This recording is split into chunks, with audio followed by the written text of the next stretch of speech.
ते उमेदवार आलेले आहेत त्यांचं म्हणणं असं आहे की आम्हाला पहिल्या दिवसापासून आमच्या लोकांना त्रास द्यायचा प्रयत्न झाला. नाही, आपल्या माध्यमातून सगळ्या महाराष्ट्राला नाही बऱ्याच देशाला कळालंय. त्रास देण्याचं काम, डमी उमेदवार उभं करण्याचं काम हे सगळ्यांनी बघितलंय ना. किशोर दराडे खरा असताना खोटा किशोर दराडे आणून उभा करायचा, नंतर प्रचार माध्यमाच्या माध्यमातून चुकीचा प्रचार करायचा, हे पहिल्यापासून त्यांचा 72% परंपरा आहे.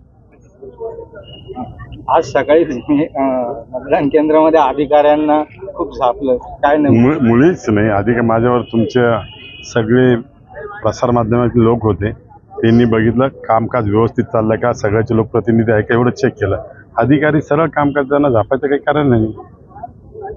काय वाटतं तुम्हाला एकंदरीत त्या संपूर्ण आता गेल्या काही दिवसाचा प्रचार तुम्ही केला तर काय अर्थ आहे एकंदरीत सगळं प्रतिसाद? मुळात असं आहे, मी 110% परत आमदार होणार आहे, यांना सगळ्यांना भीती वाटते, त्याच्यामुळे खोट्या आरोप करतात. ते मी गेल्या 6 वर्षापासून या मतदारसंघात प्रत्येक शिक्षकाबरोबर टच आहे.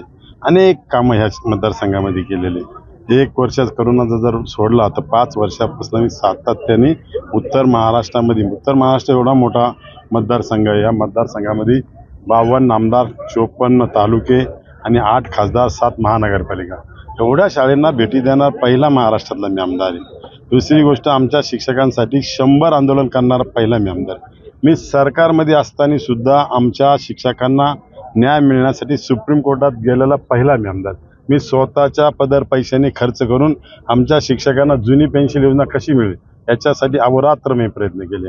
अमरण उपोषण 16 दिवस केलं, आझाद मैदानाला आंदोलन केले, वर्धा ते नागपूर पायी दिंडी काढली, भिडेवाडे ते मंत्रालय पायी दिंडी काढली, असंख्य कामं केलेली मी. त्याच्यामुळे विरोधकांना टेन्शन निर्माण झाले आणि नवीन कोणीतरी यायचं आणि ह्या मतदारसंघात उभं राहायचं, त्यांना एक प्रश्नाचं उत्तर सुद्धा देता येणार नाही, सांगता येणार नाही. म्हणून मतदार आमचे खूप सुशिक्षित आणि हुशार आहे, ज्याला अनुभव आहे, जो कामाचा माणूस आहे, ज्याने शिक्षकांसाठी काय केलेलं आहे, अशालाच 1 नंबरची पसंत येईल.